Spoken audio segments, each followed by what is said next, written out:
t'es digne, tu es digne. Gloire à toi, Jésus.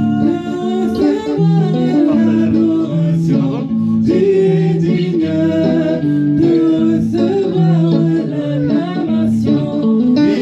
Digne, et c'est disque que tu es digne. Digne, ah, t'es dit que tu es digne. Gloire à toi, Jésus. Thank you, Jesus. Alléluia.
Fort le Seigneur Jésus-Christ.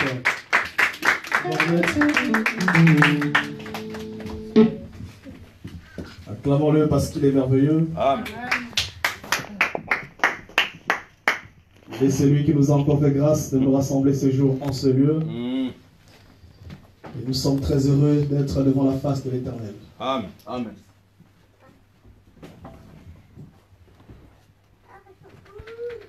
Que toi qui es venu sous cette pluie, que le Seigneur ne te renvoie pas tel que tu es venu.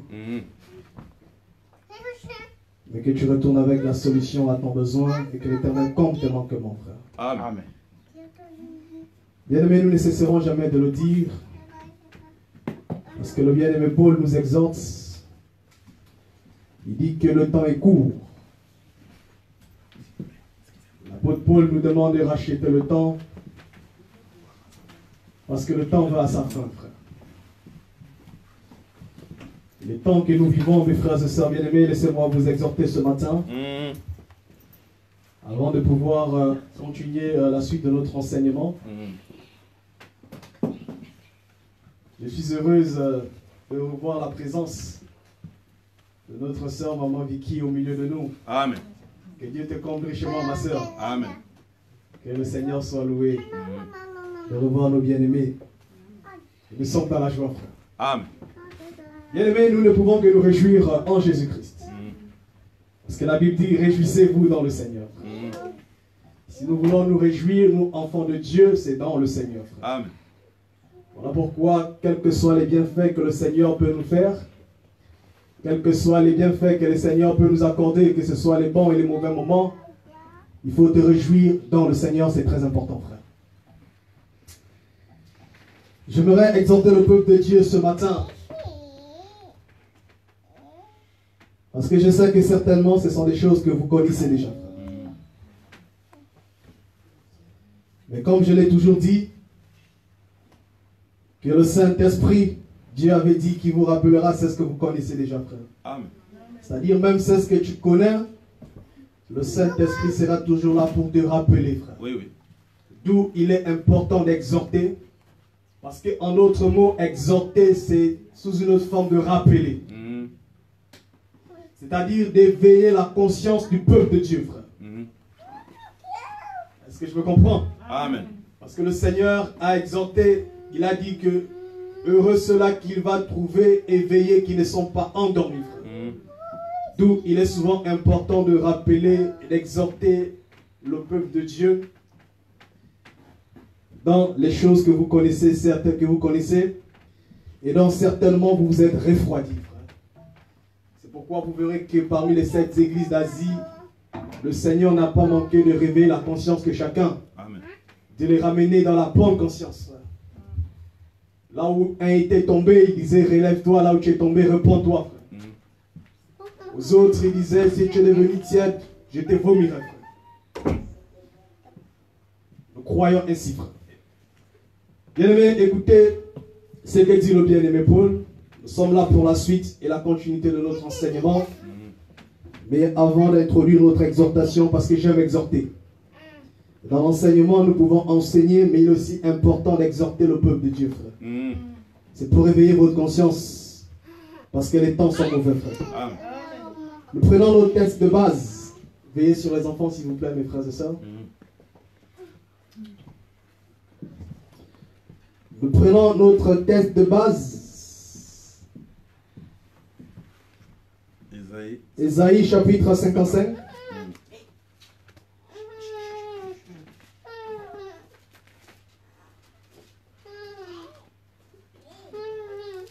Ésaïe chapitre 55. Mhm.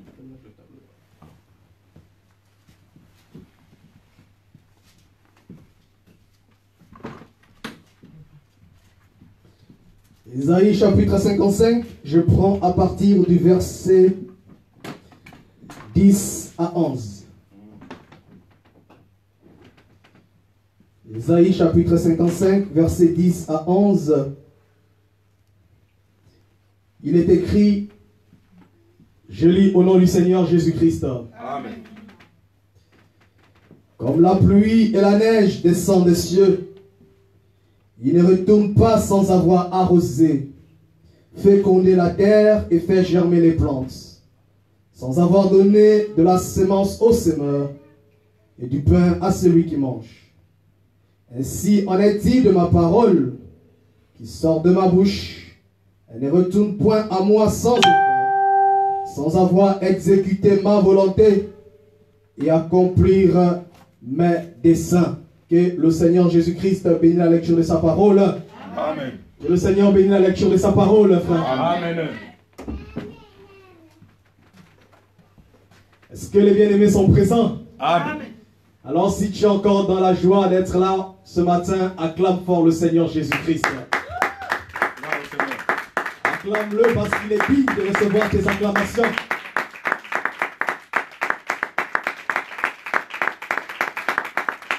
Amen. Gloire à Jésus. Oui, il t'a gardé tout le long de la semaine. Et si jusqu'à ce jour tu as encore tous tes membres intacts, c'est parce qu'il t'a gardé. Mhm. D'ailleurs, l'Écriture déclare qu'il est le gardien de nos âmes. Oui, oui. Bien-aimés, laissez-moi encore vous exhorter ce matin, frère. Mhm. Je vous dis qu'il n'y a rien de plus beau lorsque Jésus-Christ est le gardien de ton âme. Amen. Parce que je vous dis que si Jésus est le gardien de ton âme, sois le plus heureux. Amen. Parce que c'est un gardien qui ne somnole ni ne dort. Alléluia. Est-ce que je me comprends, mes bien-aimés? Amen. Remarquez les riches de ce siècle présent. Mhm. Ils ont des gardes de corps, ils ont des gardiens.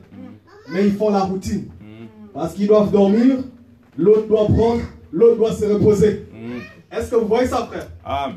C'est-à-dire, les riches de ce siècle, ceux qui ont des moyens, ils ont leurs gardiens à eux. Mhm. Et ce sont des gens qui somnolent et qui dorment. Mhm. D'où ils vont faire la routine pour garder le chef. Je prends un exemple. Jean, lui, commence de 6h à 18h. Mhm.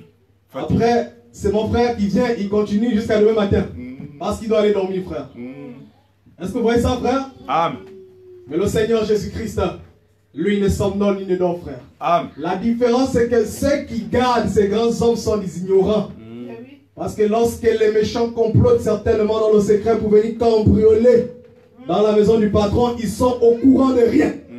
Mais laissez-moi vous dire que lorsque les sorciers complotent contre ta vie, Jésus est déjà informé de toutes choses. Amen. Parce qu'il lit les pensées, il lit les pensées des hommes. Alléluia. La Bible dit que rien n'est caché devant lui, frère. Amen. Est-ce que je me comprends, mes bien-aimés frères et sœurs? Oui, oui. Je vous dis que lorsque les méchants complotent pour vous détruire, pour vous faire du mal, sois calme. Sois calme. C'est-à-dire même avant qu'ils ne puissent concevoir les projets maléfiques contre toi, le Seigneur est déjà au courant, frère. Alléluia. Est-ce que je me comprends, mes bien-aimés? Amen. Voilà pourquoi même quand Dieu t'aime, il peut te parler dans un songe, dans des visions. Parce que moi je suis de ceux qui croient qu'aujourd'hui Dieu continue à parler. Mais Et oui. que Dieu parle par les songes, par les visions. Amen. Dieu peut te parler, ne va pas dans tel endroit. Oui, oui. Parce qu'il sait déjà que là-bas, si tu vas, il y a quelque chose qui a été comploté, frère. Oui, oui. Est-ce que vous voyez ce gardien, frère? Amen. Est-ce que je me comprends? Il est un gardien qui connaît le présent, le futur, le passé. Est-ce que je me comprends, mes bien-aimés? Amen, amen, amen. Que le Seigneur Jésus-Christ soit ta muraille. Amen. Que le Seigneur Jésus-Christ soit ton bouclier. Amen. Et que le Seigneur Jésus-Christ soit ton rempart, Amen. ta bannière, Amen. ton lieu de refuge. Amen. Et qu'il soit tout pour toi, frère. Amen. C'est comme j'ai toujours exhorté mes frères et sœurs.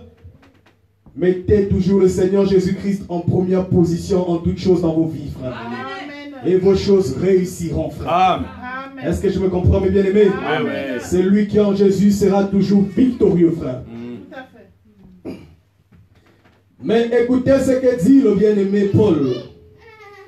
1 Corinthiens chapitre 1 verset 7 à 31.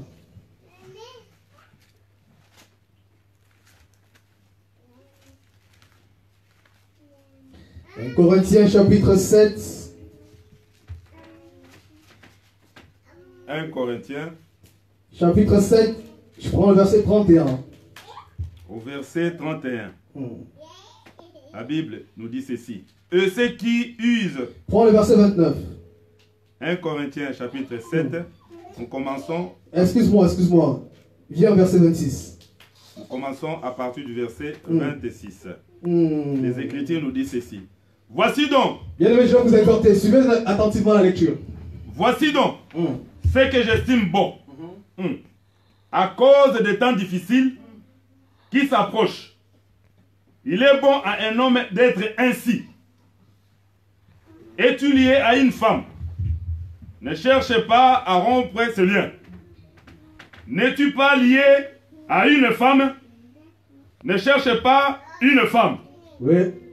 Si tu t'es marié, tu n'as point péché.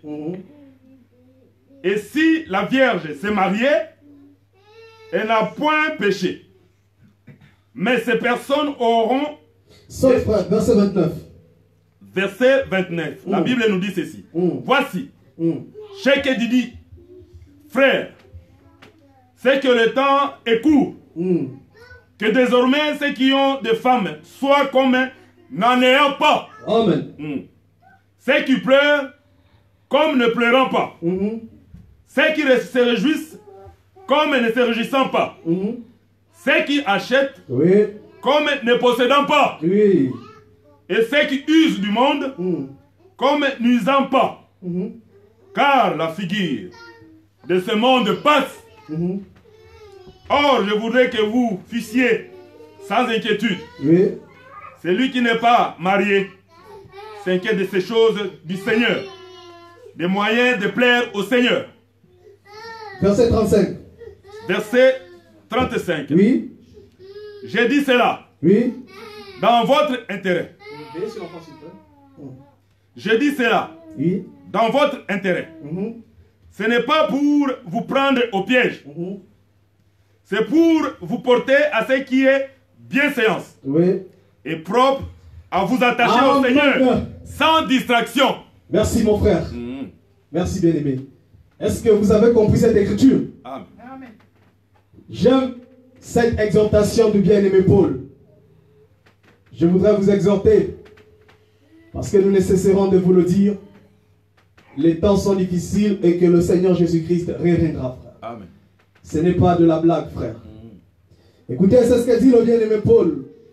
Voici donc c'est ce que j'estime bon. Il dit c'est ce que j'estime bon. Retenez ça, frère. Il dit voici c'est ce que j'estime bon à cause des temps difficiles. C'est-à-dire, Paul, il estime, c'est ce qu'il dit de bon, à cause des temps difficiles. Est-ce que vous comprenez ces choses, mes bien-aimés frères? Amen. Retenez que ici, le bien-aimé Paul ne s'adresse pas aux païens. Mais le bien-aimé Paul s'adresse à nous qui sommes enfants de Dieu, frère. Amen.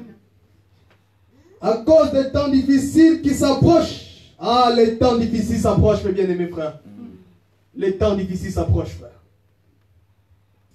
Il est bon à un homme d'être ainsi. Je saute pour aller rapidement. Tout ça, ça fait partir.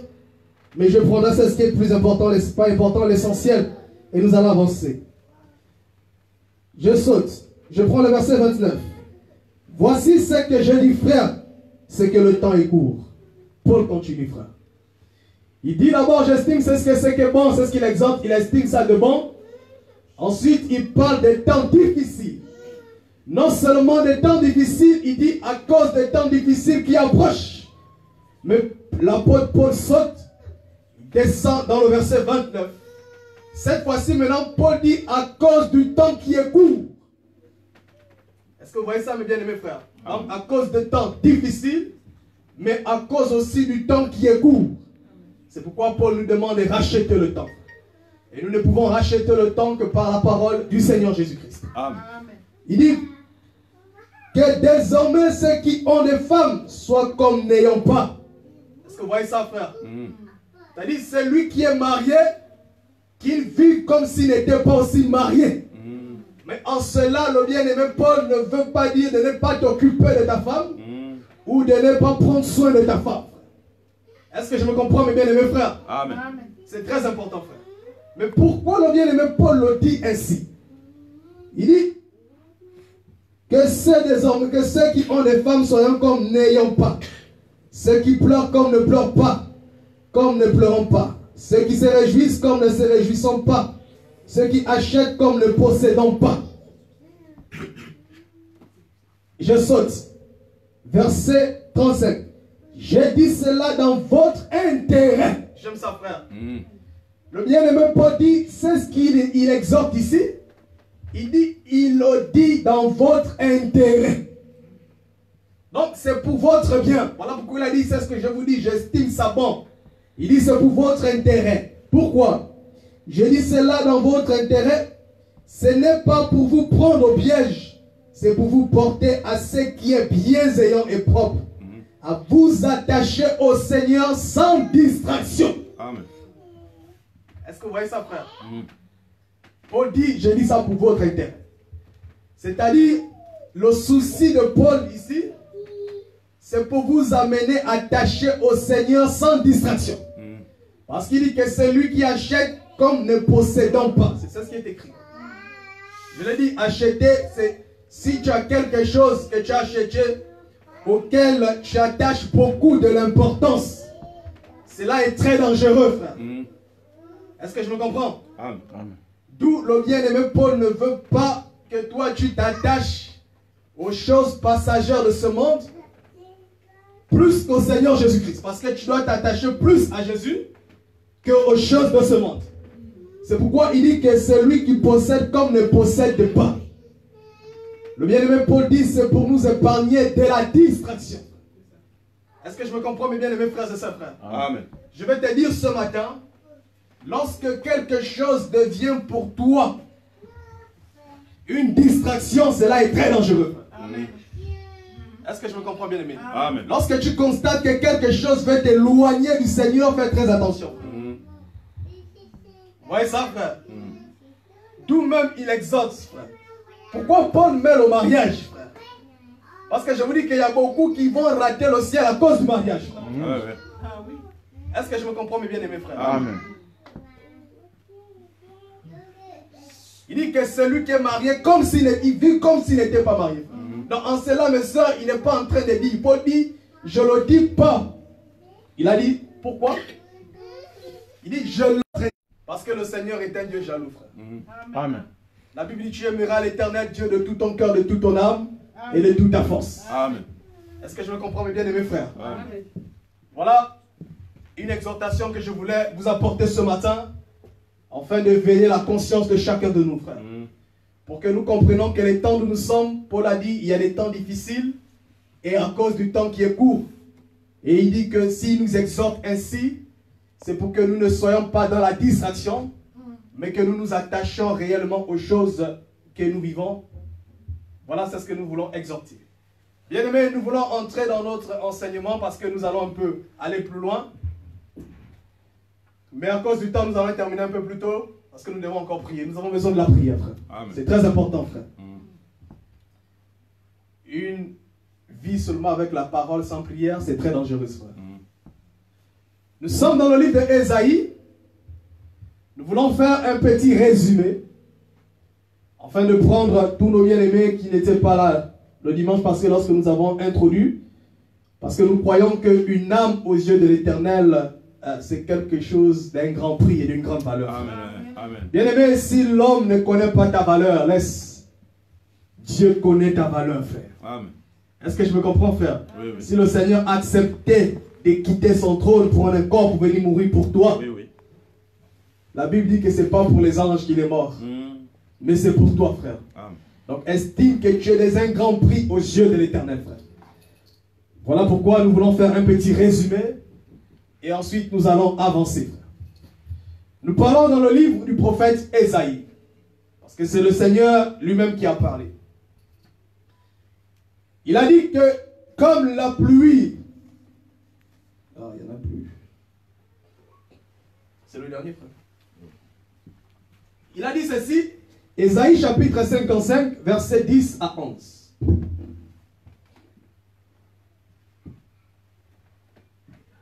C'est le Seigneur qui parle ici. Dieu dit, comme la pluie et la neige descendent des cieux. Nous avons parlé des cieux parce que nous avons compris ces chiffres. Ne soyez pas distraits, mes frères et sœurs bien-aimés, le temps que le frère nous cherche quelque chose. Comme la pluie et la neige. Il ne faut pas dissocier, frère. C'est ce que nous avons expliqué, frère. C'est très important. Nous parlons sur la pluie et la neige qui descendent des cieux, frère. Le Seigneur a dit que lorsque la pluie et la neige descendent des cieux, il a dit lorsqu'elle vient sur la terre, Dieu dit, elle ne retourne pas à lui. C'est-à-dire, c'est ce qui ne retourne pas à lui. Nous avons expliqué que c'est la pluie et la neige. C'est-à-dire, c'est la même pluie et la même neige. Lorsqu'elle vient, il dit, il ne retourne pas à lui sans effet.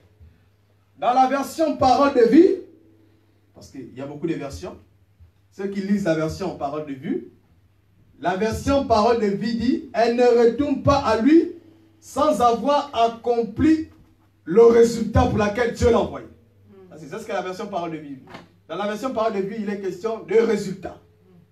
Mais ici, dans la version Semeur que nous Louis II, il est question d'accomplir sa volonté. C'est très important, frère. Donc nous avons dit que lorsque la pluie et la neige quittent des cieux, elle est sortie des cieux. Quand elle quitte les cieux, la pluie et la neige, elle vient sur la terre. Et lorsqu'elle vient sur la terre, la Bible dit, elle vient pour arroser, féconder et faire germer les plantes. C'est ça la mission de la pluie et la neige, en venant sur la terre. Et le Seigneur dit que la pluie et la neige qui descend, lorsqu'elle finit d'accomplir sa volonté, c'est-à-dire cette volonté ou cette mission, qui est d'arroser la terre, de la féconder et de faire germer les plantes, c'est alors qu'elle retourne à lui. Et le Seigneur va faire le parallélisme, comme je l'ai dit la dernière fois. Dieu lui-même va interpréter cette fois-ci sa parole. Il dira ceci. Il en est de ma parole qui sort de ma bouche. Ça, c'est la continuité dans le verset 11. Nous avons lu l'écriture. C'est bon, on peut avancer? J'ai dit, j'ai fait un résumé pour nos bien-aimés qui n'étaient pas là. Ils en ont besoin. Et certainement aussi, toi, peut-être qui ne m'a pas saisi depuis l'introduction, tu pourras peut-être cette fois-ci bien me saisir, frère. Ok, on évolue, frère. Merci. Donc, Dieu a dit, il en est de même de ma parole qui sort de ma bouche. Elle ne retourne pas à moi sans effet, sans avoir accompli ma volonté. Homme de Dieu, lis-nous ça, s'il te plaît. Isaïe 55. Oui.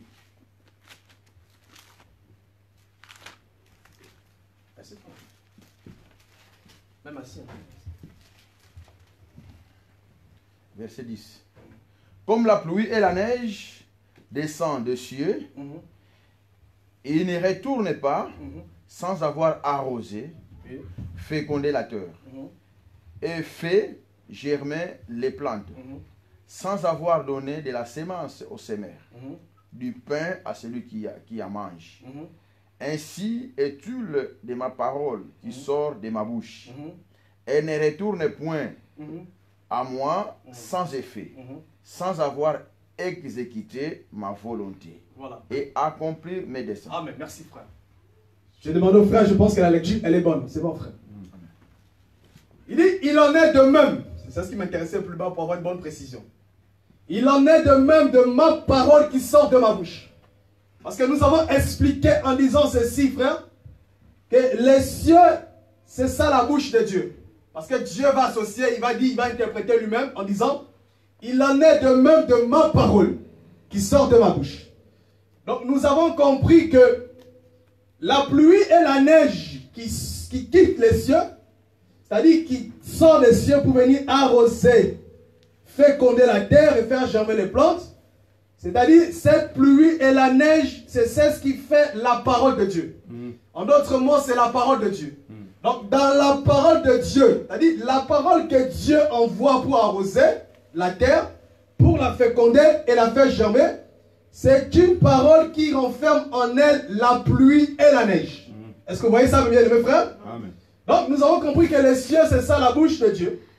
Parce que, bien aimé, suis-moi. Raison pour laquelle un jour, lorsque Jésus marchait,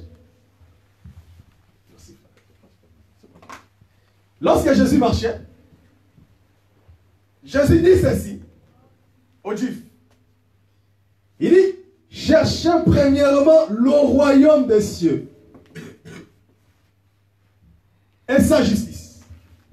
En réalité, quand Jésus disait aux disciples ou encore aux Juifs, quand il disait cherchez premièrement le royaume des cieux et sa justice, en réalité, Jésus est en train de dire cherchez premièrement la bouche de Dieu. Est-ce que vous voyez ça, frère? Suivez-moi très attentivement, frère. C'est bon, on peut évoluer, frère. Frère, la bouche de Dieu, il faut chercher ça, frère. C'est-à-dire, chercher le royaume des cieux, c'est chercher la bouche de Dieu. Est-ce que vous voyez ça? Parce que si tu croises la bouche de Dieu, sache que tu as trouvé le royaume des cieux. Amen. Est-ce que je me comprends, frère? Oui. Amen. C'est bon, on peut évoluer? Oui. Donc, chercher premièrement le royaume des cieux, c'est chercher premièrement la bouche de Dieu, frère. Amen. Oui. Maintenant, où est la bouche de Dieu aujourd'hui? Est-ce que vous voyez ça? C'est Hébreux chapitre 1, verset 1 à 2. Dieu, après avoir parlé autrefois par les prophètes, dans ces derniers temps, Dieu nous parle par le Fils. Est-ce que vous voyez ça? Amen. Donc, la bouche de Dieu aujourd'hui, c'est le Fils. Parce que la bouche, donc, nous comprenons que la bouche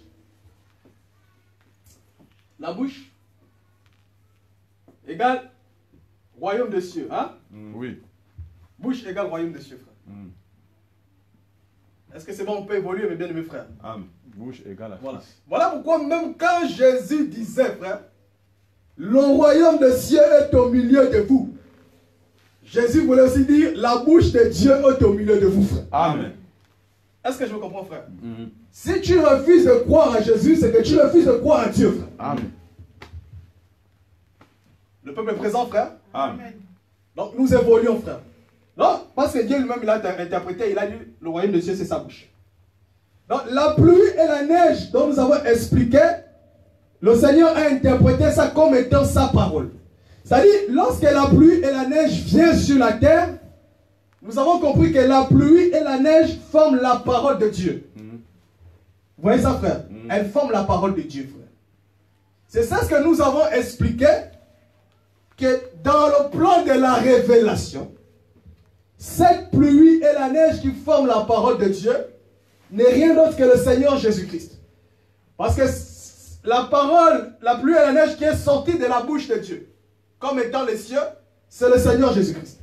Parce que c'est Jésus qui devait venir sur la terre pour accomplir la volonté de Dieu. Amen. Parce que Dieu a dit, lorsque la pluie et la neige viennent sur la terre, elle ne retourne pas à lui sans effet, sans avoir accompli la mission pour laquelle, sans avoir accompli sa volonté. Parce qu'il est question de la volonté. Il faut retenir ça, frère. C'est bon, on peut évoluer? Amen. Amen. Maman Vicky, ça va, c'est clair? Ok. Donc, il est question de la volonté, frère. Donc, la parole, voilà pourquoi Jean chapitre 1, nous avons donné ce verset. L'Écriture dit, au commencement était quoi? La parole. La parole s'est faite chair. C'est-à-dire, la parole s'est faite chair. Vous avez ce verset, bien, vous voulez qu'on lise ça? Non, non, là c'est le ça. On évolue, frère. Oui, oui. On évolue, frère. Ben, le temps. Voilà. La parole s'est faite chair, frère. Donc, la parole qui s'est faite chair, c'est Jésus. C'est ça la parole, la pluie et la neige. Parce que Dieu a dit, il en est de même de ma parole qui sort de ma bouche. C'est Jésus qui a quitté les cieux et qui devait venir accomplir la volonté de Dieu. Amen. Celle de arroser, féconder la terre et faire germer. Donc nous comprenons en soi que la pluie en elle-même avait la sémence de Dieu, frère. Est-ce que je me comprends? Amen. Remarquez une chose. Regardez, écoutez ce que dit le bien-aimé Ésaïe. Ésaïe dit ceci, frère. Ésaïe chapitre 63. Verset 5.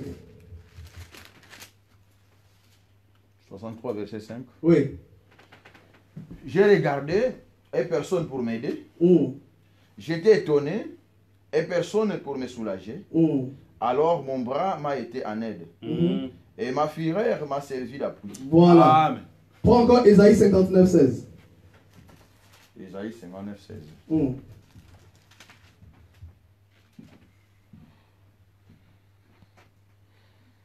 Il voit qu'il n'y a pas un homme. Oui. Il s'étonne de ce que personne n'intercède. Alors son bras lui vient en aide. Voilà. Et sa justice lui sert d'appui. Voilà. Très bien. Arrêtons-nous là, frère. Est-ce que vous voyez ce que le bien-aimé Dieu dit dans le livre d'Ésaïe, frère? C'est-à-dire, l'Écriture dit ceci. Ésaïe, Dieu a dit. C'est quoi l'Écriture reprend? Il s'étonne. Il s'étonne Oui. de ce que personne n'intercède. Personne n'intercède. Et son bras lui vient en aide. Voilà. Et sa justice lui sert. Arrête-toi là. Donc, c'est bon, frère. Dieu dit qu'il s'étonne que personne n'intercède. Ici, je tire juste un aperçu pour vous faire voir quelque chose. Et quand Dieu s'étonne, il ne voit personne. Il dit, alors son bras lui vient en aide. C'est ici où nous disons souvent que Dieu, on ne l'aide pas. Dieu, c'est lui-même son propre aide. Est-ce que je me comprends? Amen. Donc Dieu, il ne faut pas l'aider. Je me comprends? D'où, même lorsque, j'ouvre une parenthèse pour vous exhorter un tout petit peu, d'où, lorsque vous voyez certaines choses, des fois, il ne faut pas chercher à aider Dieu. C'est ça ce que j'ai dit souvent à mon bien-aimé frère Jean. On peut se trouver là, frère. Il y a des choses, il ne faut pas vous tracasser, frère. Dieu, on ne l'aide pas. Dieu lui-même apportera la solution. Amen. Est-ce que vous voyez, frère? Amen. Même les frères, on ne les divise pas. C'est à Dieu lui-même qui le fera, frère. Maintenant, je prends cet aperçu juste pour vous montrer quoi. De la même manière que quand Dieu a cherché quelqu'un pour intercéder, il n'a vu personne. Son bras lui est venu en aide. Pour dire que de la même manière dont Dieu a regardé qui peut arroser la terre, la féconder et faire germer les plants de personne. Donc nous avons compris que c'est sa propre parole qui nous germe. Oui. Est-ce que le peuple est présent? Oui. C'est bon, on peut évoluer? Donc, c'est la parole de Dieu qu'il est venu lui-même en aide, frère. Est-ce que vous voyez ça? Amen. Je suis allé là-bas, c'est pour vous faire voir quelque chose, frère. Parce que Dieu ne l'aide pas, frère, bien aimé, frère. Amen. Donc Dieu pouvait aussi chercher quelqu'un pour l'aider à arroser une terre. Oui, il avait la possibilité. Il avait la possibilité, Bien frère. sûr. Nous sommes l'ouvrage de sa main, frère. Oui. Vous croyez que ce sont les gens qui manquent à Dieu pour chercher une terre, pour aller l'arroser ça? Frère, vous connaissez combien d'êtres humains depuis que le monde est monde que Dieu a permis qu'ils viennent au monde? Il pouvait en trouver, frère, pour le faire. Mais Dieu, on ne l'aide pas, sinon il ne sera pas Dieu. Amen. Est-ce que vous voyez ça? Oui. Donc, il a jugé utile que c'est sa propre parole lui-même qui vienne en aide. Frère. Pourquoi? Parce que Dieu ne peut pas se contredire, s'il vous plaît, frère. Amen. Je prends une écriture, suivez-moi, mes bien-aimés. Genèse, Jean chapitre 1. Jean. Laisse frère Nelly. Est-ce que vous suivez ça, frère? Oui. Au commencement était la parole. Rien n'a été fait sans elle. Amen. Donc, selon Dieu, rien ne peut être fait selon sa parole. Amen. Amen. Est-ce que vous voyez ça? Amen. Tout pour germer, pour arroser la terre, la féconder, la faire germer, cela ne pouvait pas être fait sans sa parole. Amen. Sinon Dieu allait se contredire. Frère. Oui. Est-ce que vous voyez mes bien-aimés? Amen. Parce que Dieu respecte sa parole. Dieu c'est un répétiteur, frère. Donc quand rien ne peut être fait sans sa parole, raison pour laquelle le but, quand il a regardé personne, il a fallu qu'il se sert de sa parole. Et nous savons que la parole de Dieu a pris corps. C'est le Seigneur Jésus-Christ. Amen. Et quand Jésus est venu sur la terre, il était la pluie, c'est-à-dire la parole faite chair auquel se trouvait en lui la pluie et la neige. Amen. Voilà pourquoi il était capable de dire à la femme samaritaine, hein, si tu viens à moi, les sources d'eau vive jailliront dans ton sein jusqu'à l'éternité. Amen. Parce qu'il était tout un torrent. Tout un torrent, oui. Il avait de l'eau en lui, frère. Amen. Est-ce que vous voyez ça, mes bien-aimés, frères? Alléluia. Ma soeur, ça va? Maman Vicky, c'est bon? On peut évoluer? Ok, si c'est pas bon, c'est pas bon. Hein? Il faut que les choses soient claires, frère. S'il faut revenir, on va revenir, c'est pas un problème. Amen. Nous évoluons, frère. Donc, quand Jésus vient, maintenant, j'ai lu encore une écriture. Ésaïe. Donc, Job chapitre 9.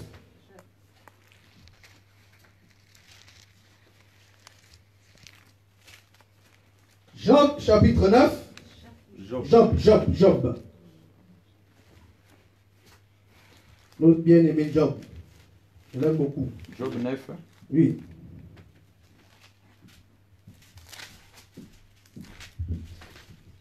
Job chapitre 9. Ça y est, tu es? Job chapitre 9. Bon, Job chapitre 38. Excusez-moi. 38, 28. Job. Oui. 38, 28. Oui. 38. La pluie est-elle un père? Arrête-toi là, frère. C'est bon. Laisse-moi, frère. L'écriture, on peut couper l'écriture, frère. Moi, je prends ce qui m'intéresse. Job 38, c'est quoi? 28, non? L'écriture dit, la pluie a-t-elle un père? Est-ce que vous voyez ça? Job qui pose la question. Ça veut dire, si la pluie a un père, c'est que la pluie, c'est un fils. Désolé, ça.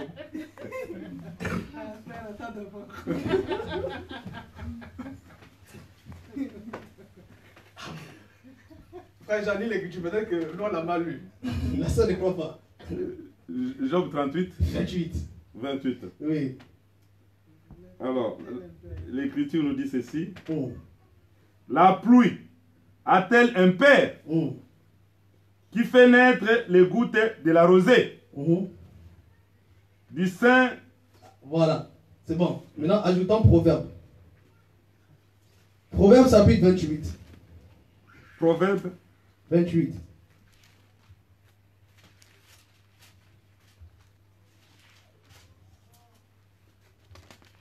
Proverbe 28. Verset 3. 28, verset 3. Oui. Proverbe chapitre 28, verset 3. On lit, on évolue. Proverbe 28, hein, Oui, à verset partir 3. du verset 3. Oui. Un homme pauvre qui opprime les misérables est une pluie violente qui fait manquer le plan, Je le m'arrête. pain. Le pain, c'est bon. Dans Job, Job a dit, la pluie a-t-elle un père? C'est pas ma soeur Nathalie. Hein? Là, tu es d'accord, non? Donc, la pluie, c'est un fils. Parce qu'il a un père. Est-ce que vous voyez ça? Le père de la pluie, c'est les cieux. C'est là où il tire son origine, frère. Est-ce que vous voyez? En d'autres mots aussi, c'est les nuées, frère. Mais je ne suis pas là, je passe. De la même manière, dans Proverbe dit quoi? Un homme pauvre. C'est ça? Frère Jean. Un homme pauvre qui opprime les misérables. Écoutez, il est question d'un homme pauvre. Qui opprime les misérables est une pluie violente qui fait manquer le pain. Donc, ici, le bien-aimé Salomon compare un homme pauvre. Mais cet homme, il est pauvre pourquoi? Il est pauvre parce qu'il manque le pain. Est-ce que vous voyez ça? Et le bien-aimé Salomon le compare à une pluie violente. Donc, la pluie peut être typifiée à un homme. Amen. Est-ce que c'est bon? Je peux évoluer? Amen. Amen. Bien aimé, je vous dis qu'un prédicateur qui n'a pas la parole, c'est une pluie violente. Mais oui. Frère, un prédicateur qui n'a pas la parole, c'est une pluie violente. C'est un homme pauvre. Non seulement il est homme pauvre, mais il y a aussi une pluie violente. D'où vous voyez quand il prêche, il commet des dégâts. C'est à cause de ça.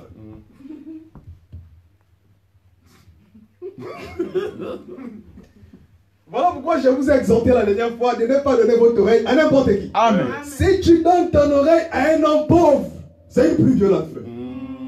Il va commettre une pluie de dégâts dans ta vie. Est-ce que vous voyez ça? Amen. Mais là, dans cette pensée, c'est un faux prédicateur. Ah, mais bien aimé. Le niveau est sans eau. Merci, frère. Un prédicateur qui manque le pain, c'est une pluie violente, frère. Ça, c'est la manière de Dieu d'instruire le peuple de Dieu. Vous-même, allez dans la nature, vous voyez ce que les pluies violentes font. C'est des dégâts. Des dégâts irréparables. Est-ce que vous voyez ça, mes frères? Donc, la pluie, c'est un homme. C'est le Seigneur Jésus-Christ. Mais plus loin, lorsque nous allons plus loin, nous allons comprendre que la pluie, c'est un époux. Pourquoi? Parce qu'il a en lui la sémence. Frère, lorsqu'il vient pour féconder la terre, nous comprenons que cette terre n'est pas n'importe quelle terre.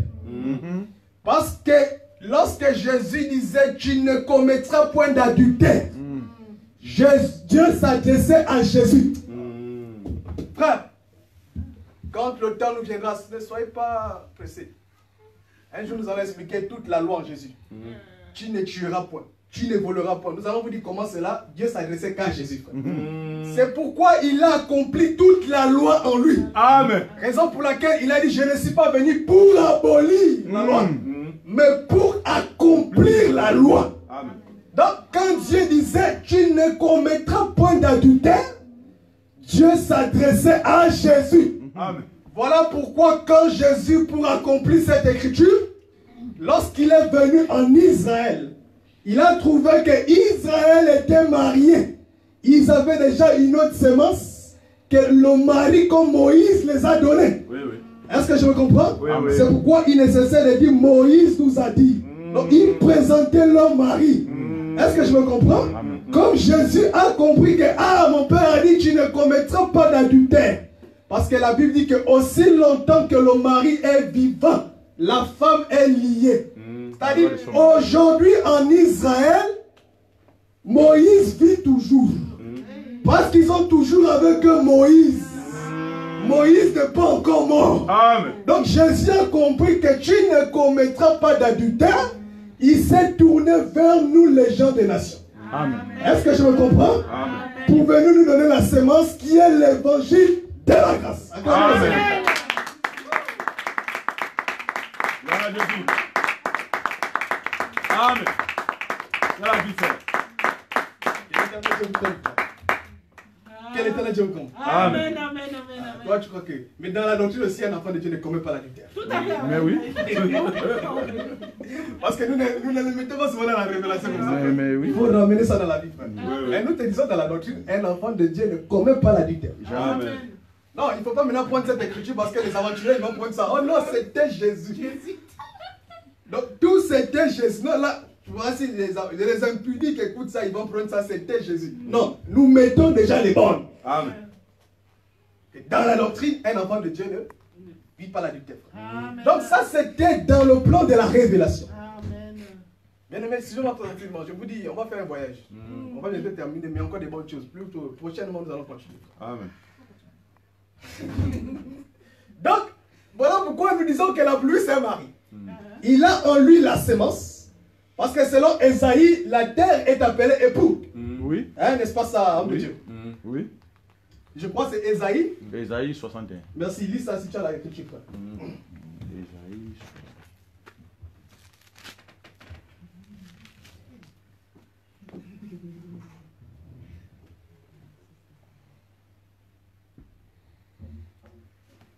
61. Vas-y si tu as la page. Frère.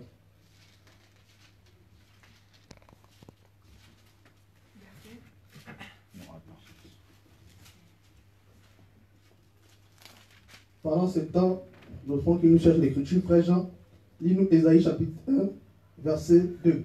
Oui, Ésaïe 62, le verset 4. Oui. On ne te nommera plus délaissé, on ne nommera plus ta terre désolation, Oui. mais on t'appellera mon plaisir en elle. Amen. Merci frère, tu peux te mettre. On t'appellera ta terre épouse, Voilà. car l'Éternel met son plaisir en toi. Merci frère. On appellera la terre épouse. Est-ce que vous voyez ça? Donc la terre, c'est une épouse. Je vais ici là, ne vous en faites pas, on va terminer là aujourd'hui. La terre est une épouse.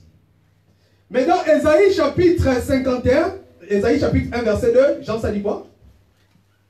Ésaïe chapitre 1, verset 2. Oui. Cieux, écoutez, Mhm. terre, Mhm. prête l'oreille, Uh-huh. car l'Éternel parle. Voilà, écoute. Terre, la Bible dit quoi? Terre, Prête l'oreille. prête l'oreille, car l'Éternel Et parle. là, c'est bon, mon frère. Terre, prête l'oreille, car l'Éternel parle. Je t'exhorte aussi en te disant, frère, quand l'Éternel parle, prête l'oreille, frère. Amen. Amen. Amen. Donc, il dit terre, prête l'oreille. Ça veut dire que la terre a l'oreille. Est-ce que je me comprends, frère? Oui, oui.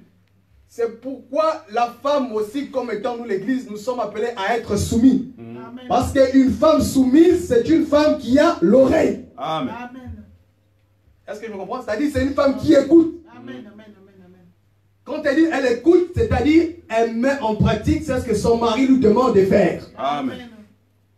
Est-ce que vous voyez ça, frère? Mais une femme qui n'obéit pas, c'est une femme qui n'a pas l'oreille. Mais je ne suis pas là, je passe. Donc j'ai pris ces deux éléments pour expliquer que la femme a l'oreille. Cette femme-là a l'oreille. Donc la terre là, c'est l'époux, c'est nous l'église. Amen. Est-ce que vous voyez ça? Amen. Donc Jésus étant la parole faite chair, auquel se trouvait en lui la pluie et la neige, lorsqu'il est venu sur la terre, il avait en lui la sémence. Est-ce que vous voyez ça? Amen. Parce que la Bible dit, lorsqu'il envoie, c'est pour arroser, féconder la terre et faire germer les plantes. Est-ce que je comprends? Parce qu'en d'autres mots, les plantes, ce n'est rien d'autre que la manifestation ou encore le fruit de la sémence qui a été fécondé. Vous voyez? Amen. C'est bon un peu évolué. Amen. Donc, c'est ça Jésus quand il est venu sur la terre. Il ne devait pas commettre l'adultère. Vous voyez ça, frère? Amen. Ah. Je vous dis que Dieu est la première personne à vivre sa parole. Tout à fait. Amen. Dieu a respecté sa parole. Amen. Jésus est venu, il a vu que Israël était marié. Ah, parce qu'aussi longtemps que le testateur, le mari est vivant, la femme est liée. Parce que c'est ce qui peut permettre à la femme de se marier à un autre, c'est quand le mari meurt. Mais je vous dis que Paul a dit que jusqu'à aujourd'hui, il lise Moïse. Parce qu'il dit que quand il lise Moïse, un voile est jeté. C'est que jusqu'à aujourd'hui, Moïse est vivant. Donc, le mariage avec Israël et Moïse, ça existe encore, frère. Amen. Vous voyez ça? Amen. D'où Jésus n'a pas permis de leur donner la semence, mais il est venu vers nous. Parce que s'ils auraient accepté, ça devait faire quoi? 2 semences. Et c'est l'adultère. Au champ spirituel, la tenue spirituelle. Vous ne voyez pas ça dans la chair. C'est bon, on peut évoluer. Donc, la pluie qui vient, c'est Jésus qui devait accomplir la volonté. Voilà pourquoi Hébreux chapitre 7. Lis-nous ça, tu n'as voulu ni sacrifice. Hébreux. Chapitre 7, je crois, c'est à partir du verset 12 ou 10, si je m'abuse. Hébreux chapitre 7.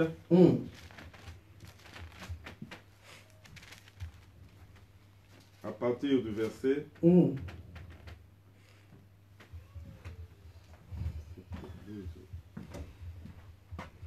n'as pas trouvé?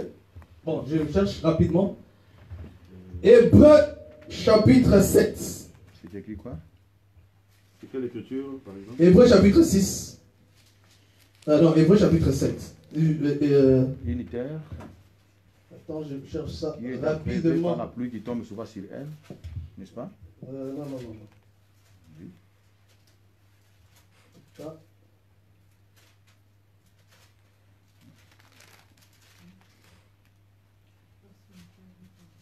Hébreux. Tu n'as voulu ni sacrifice, ni holocauste. Non, Hébreux 10. Oui, c'est Hébreux 10, voilà. Voilà, verset 6. Non, même à partir du verset 5. On lit. Verset 5. Oui. C'est pourquoi Christ, entrant dans le monde, dit, tu n'as voulu ni sacrifice ni offrande, Oui. mais tu m'as formé un corps. Tu n'as agréé ni holocauste ni sacrifice pour le péché. Oui. Alors j'ai dit, Oui. voici, je viens. Dans le rouleau du livre, il est question de moi. Oui. Pour faire, ô Dieu, ta volonté. Je m'arrête là. Vous voyez ça? Jésus dit, tu n'as voulu ni sacrifice, ni holocauste. Est-ce que vous voyez ça? C'est-à-dire, Dieu n'a pas voulu ces sacrifices-là. Donc, Dieu cherchait seulement qui pouvait accomplir sa volonté. Amen. C'est pourquoi je suis allé pour vous prendre Ésaïe, là où il a dit que son bras lui vient en aide. C'est-à-dire, Dieu est son propre aide. C'est-à-dire, Dieu ne l'aide pas. D'où, c'est ce qui pouvait l'aider, n'est rien d'autre que sa parole. Donc, c'est une partie de lui qui a reconnu la faiblesse de Dieu. Elle est plus forte que les hommes, comme Paul l'a dit. C'est le Seigneur Jésus-Christ. Mais remarquez, frère, il dit, le Seigneur dit toujours à Ésaïe que la pluie et la neige que nous expliquons comme étant la parole qui a pris corps, c'est le Seigneur Jésus qui a quitté les cieux, c'est-à-dire qui est sorti. Donc Jésus est sorti de la bouche de Dieu, qui est les cieux, frère, et qui est venu sur la terre. Est-ce que vous voyez ça, bien-aimé? Lorsqu'il vient sur la terre, il avait en lui la sémence et il devait venir féconder, arroser, féconder et faire germer les plantes. Et il a poursuivi en disant ceci, le Seigneur dit, elle ne retourne pas en lui sans avoir accompli sa volonté et ses desseins. Donc la parole comme étant la pluie et la neige qui est sortie de la bouche de Dieu, elle est venue pour accomplir la volonté de Dieu. C'est pourquoi Jésus prend Hébreux 10 dit, tu n'as voulu ni sacrifice ni holocauste. Voici, je viens dans le rouleau du livre. Il est question de moi. Pour faire quoi? Ta volonté. C'est-à-dire, c'est lui qui est venu pour accomplir la volonté. Nous comprenons que cette pluie et la neige qui est venue pour accomplir la volonté de Dieu, cette volonté qui est aussi d'arroser et féconder la terre et faire germer les plantes, n'est rien d'autre que le Seigneur Jésus-Christ. C'est pourquoi dans Jean que nous avons lu la semaine passée, il a dit que ma nourriture est de faire la volonté de celui qui m'a envoyé. C'est bon, on peut évoluer. Amen. Il a dit sa nature est venue faire la volonté de celui qui l'a envoyé. Amen. D'où je veux aussi ouvrir une parenthèse pour t'exhorter, mon frère, ma soeur bien-aimée, que sache que faire la volonté de Dieu, c'est manger la nourriture de Dieu, frère. Est-ce que je me comprends, frère? Il faut toujours faire plier ta volonté devant la volonté de Dieu, frère. Job a dit, je fais plier ma volonté devant tes paroles. Amen. Est-ce que vous voyez ça, mes bien-aimés frères? Je prends un exemple, c'est quoi faire plier ta volonté, frère, devant la volonté de Dieu? C'est-à-dire que si un frère te fait du mal, toi tu as le souci de vouloir te venger. Mais la parole dit, faites du bien à ceux qui vous font du mal. Amen. Amen. Amen. C'est ça que l'Écriture dit, non? Oui. Mais quel que soit, même si ça, la colère bouillonne en toi, c'est-à-dire ça c'est ta volonté en toi. C'est-à-dire tu as une volonté de vouloir faire du mal. Mais le Seigneur, lui, te pose sa volonté. C'est-à-dire la volonté de Dieu s'impose. C'est-à-dire Dieu ne négocie pas. Vous voyez ça? La parole de Dieu, elle ne se négocie pas. C'est-à-dire Dieu impose. C'est pourquoi je vous dis que non, nos frères africains qui se plaignent, oh dictateur, non, laissez ça, ça c'est pas des dictateurs. Le vrai dictateur, c'est Dieu lui-même. Amen.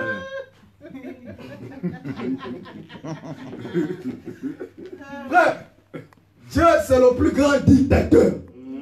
Que vous ne le voulez pas, c'est ça la parole. Amen. Amen. Oui, oui. Lorsque Dieu prend ses décisions, il ne demande l'aspect de personne. Il n'a pas besoin d'avis, frère. Amen. Il arrête lui-même dans son conseil et il donne sa décision. Amen. Donc vous voyez que c'est un dictateur. Oui, oui. C'est le même Mobutu, frère. Vous voyez ça, frère? Vous deux faux dictateurs. Donc, la parole de Dieu ne se négocie pas, frère. Donc, quand Dieu te dit, fais du bien, toi, enfant de Dieu, prends ta volonté, mets à côté. Amen. Prends la nourriture de Dieu qui est sa volonté, mange ça. Alléluia. Oui, oui. Tout à fait. Écoutez, je vais donner une écriture. Apocalypse. Ça me vient à la tête. Et je retrouve ça.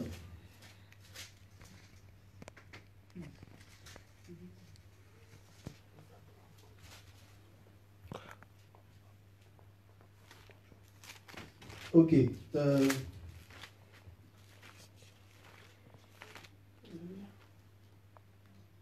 C'est l'écriture, il dit que mange. Ce serait comme du miel. Dans tes entrailles, ce sera amer.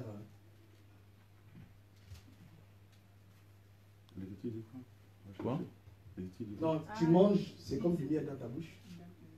Et quand tu avales, c'est Apocalypse 10.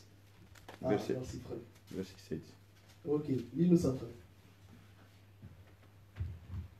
Apocalypse 10. Non, c'est pas ça. Oui. Il tenait dans sa main Apocalypse combien? un petit livre ouvert. Apocalypse Oui. 10. Il posa son pied à mes droites, il criait d'une voix forte comme rugit un lion. Quand il cria les sept. Non, non, non. Oui. Quand tu manges, c'est ça comme du miel. C'est ça, oui. C'est ce que je cherche vraiment. Ça devient doux comme le miel. Oui, c'est ça ici. 9. J'allais vers l'ange et lui disais, me donner le petit livre. Il me dit, prends-les, avale-les. Il sera amer à tes entrailles, mais dans ta bouche, il sera doux comme du miel. C'est dans Apocalypse chapitre 10. 10, verset 9. Ok. Voilà. Voilà. Il me donna le petit livre et il me dit, prends-le et avale-le. Il sera amer à tes entrailles. Et dans ta bouche, il sera doux comme du miel. Ah, j'aime cette écriture. C'est ça l'évangile aujourd'hui. Frère, la volonté de Dieu, elle est amère. Mais mange ça comme ça, frère. Parce que la volonté de Dieu, c'est une nourriture, frère. Ah oui. Qu'est-ce que l'Écriture dit? J'enseigne, je vous exhorte aussi. C'est important, frère. Amen. Il dit dans l'Apocalypse, il prie un petit livre. Le Seigneur le demande quoi, Jean? Il dit, mange ce livre-là dans ta bouche. Ce serait doux comme du miel. Non, il faut lire. Ça sera d'abord amen. Lis, lis, frère. Parce que c'est dans les entrailles où ça met. Dans la bouche, c'est doux. Lis l'écriture. Et j'allai vers l'ange en lui disant, Oui. me donner le petit livre. Oui. Et il me dit, prends-le Oui. et avale-le. Mm. Il sera amer à tes entrailles. Écoute, il sera amer quoi? Dans tes entrailles, c'est ce que j'ai dit. Allez, continue. Mais dans ta bouche, il sera doux comme du miel. Merci, frère. C'est ça la parole, frère. Est-ce que vous voyez ça, frère? C'est-à-dire, la parole, comme les révélations, lorsqu'on donne, c'est sucré dans la bouche. C'est doux, frère. Est-ce que vous voyez ça? Oui. Mais quand on va descendre dans la doctrine pour te dire que la doctrine, c'est maintenant comme ça, c'est la pratique, ça devient amer. D'où aujourd'hui, vous allez voir que beaucoup de gens ont seulement gardé le miel dans la bouche. C'est-à-dire, ils ont la parole comme ça, mais ils n'ont pas avalé.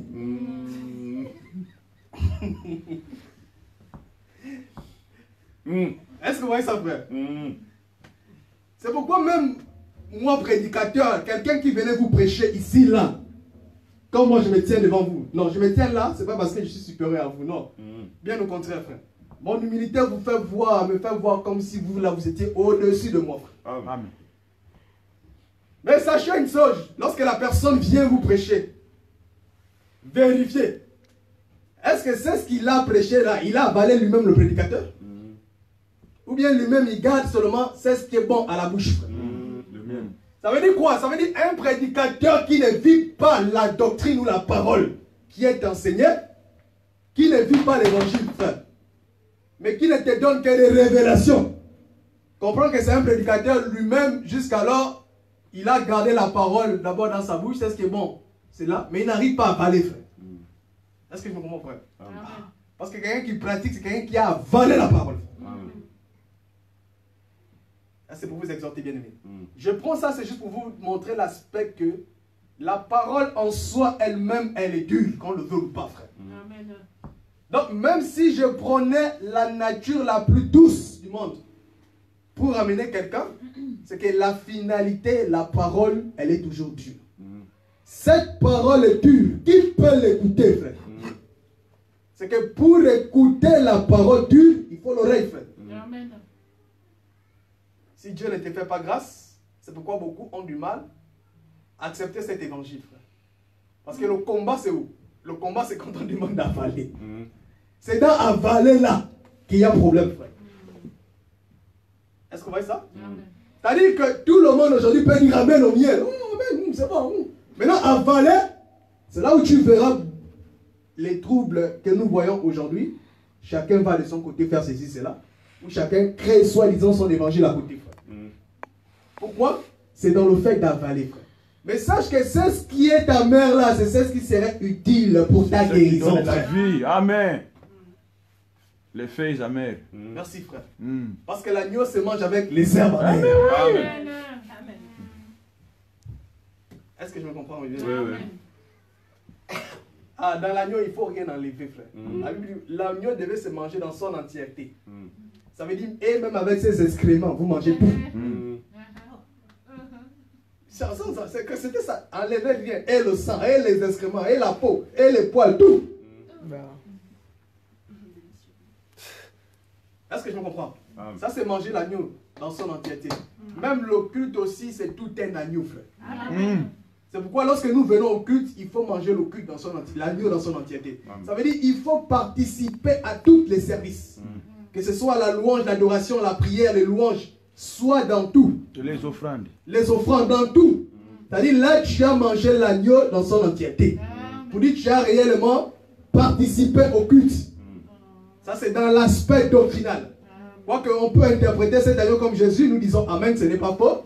Mais manger l'agneau dans son entièreté aujourd'hui, sur le plan de la doctrine, c'est participer à tous les services dans le culte.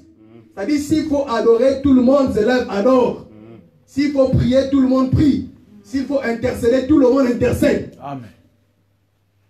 Dans l'agneau, quand on présente un agneau, on ne cherche pas la partie qu'il faut manger. Est-ce que je me comprends bien, aimé? La partie que le modérateur te donne, le président du culte te donne pour manger, mange ça. On ne choisit pas ça, c'est bon, ça c'est mauvais. Non, moi j'aime la louange, j'aime pas trop l'adoration. Non, frère. On prend tout. Et on évolue, frère. Est-ce que vous voyez ça? Ça, c'est une parenthèse que j'ai ouverte pour vous exhorter, mes bien-aimés frères. Donc, nous revenons dans notre marche, parce que nous sommes ici, frère. C'est très important. Nous avons expliqué que c'est le Seigneur Jésus.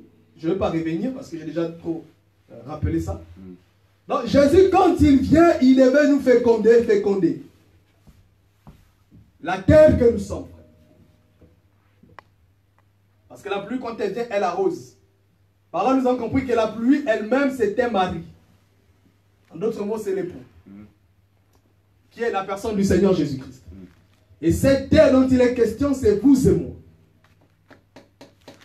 Est-ce que je me comprends? Cette terre, c'est vous et moi.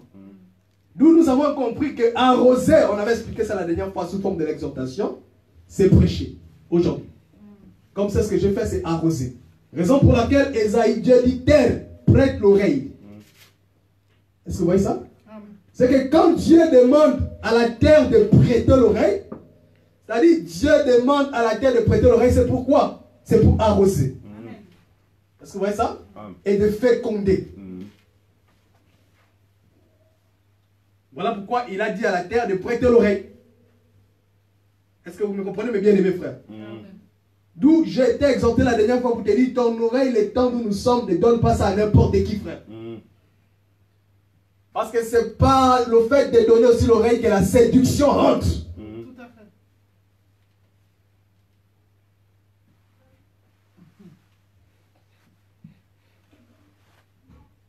Bien-aimé, c'est une écriture. Beaucoup se lèveront pour chercher à détourner les enfants de Dieu de la foi, frère. Mais j'ai béni le Seigneur parce que Jésus lui-même a déjà prié, frère. Il a dit, s'il était possible,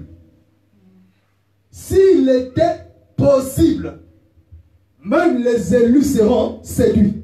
S'il était possible. Ah, j'aime le Seigneur, frère. Amen. Mais comme il n'est pas possible, un élu ne sera jamais séduit. Amen. Oui, oui. Bien-aimé, que personne ne fasse de vous sa proie. Comme a exhorté le bien-aimé Paul. Oui, oui. Que personne ne fasse de vous sa proie. Oui, oui. Amen. Que personne ne fasse de vous sa proie, frère. Vous êtes les âmes du Seigneur Jésus-Christ. Alléluia. C'est lui qui est mort pour vous, c'est Jésus-Christ. Amen. Ce n'est pas moi qui est mort pour vous, Oui, c'est Jésus-Christ. oui. Alléluia. Voilà pourquoi ayez toujours les regards fixés au Seigneur Jésus-Christ. Amen. Je le dis toujours, frère, les hommes peuvent t'abandonner, Dieu ne t'abandonnera jamais. Amen.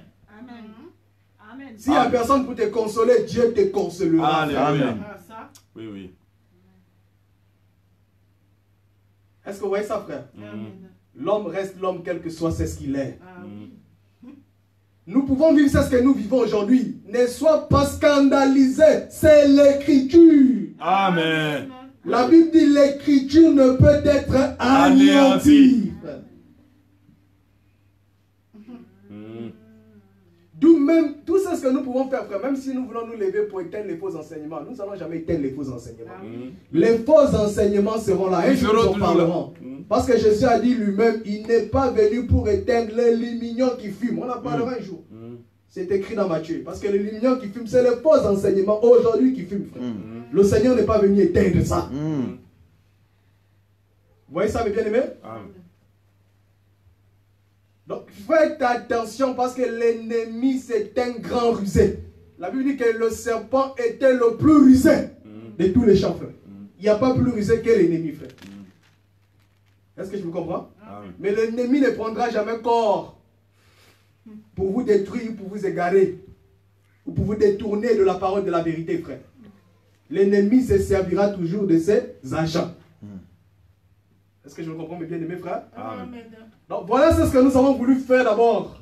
Petit à petit, nous avons complété. Prochainement, quand nous allons revenir, nous irons encore un peu plus loin. Je pense qu'aujourd'hui, vous avez vu qu'on a ajouté un peu quelques éléments, frère. Est-ce que je me comprends? Amen. Donc, attachons-nous au Seigneur, afin que la pluie que le Seigneur ne cesse d'arroser dans nos vies, qui est son enseignement, qu'en retour, nous puissions germer, produire ce fruit. Nous acclamons fort le Seigneur Jésus-Christ. Nous acclamons le Seigneur de gloire. Nous acclamons parce qu'il est merveilleux. Amen. Il est celui qui nous a fait grâce.